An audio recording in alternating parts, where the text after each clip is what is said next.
the first step, and then you can tell me what you think about this and we'll slowly unpack it, because I can definitely appreciate your frustration. And it is frustrating, by the way, especially if you're going out of your way to prepare something or to help somebody and they don't hear you or they don't accept it, right? That's what you were getting at, that it's not accepted, right?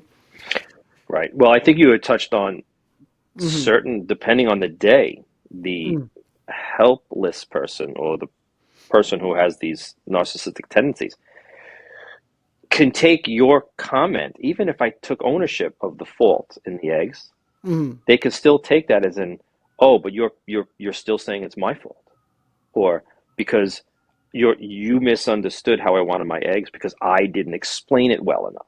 Like it's almost like their guard is up.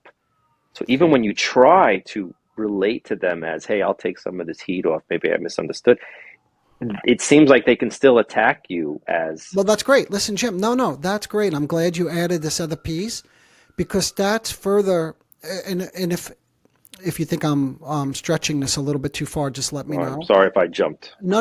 This Yeah. is helpful. I like the dialogue instead of me just talking. That's further evidence that it's not about the eggs. You see what I mean? So even if you're taking fault, like you just said, Hmm. which by the way, we need to talk about that as well, because that's not part of containment, but we'll clarify that as we go along. Okay. But what you just said, even if they still get upset and they turn it in a way that that you're still blaming them, Hmm. that's just further evidence that this has nothing to do with the eggs, that something deeper is going on here.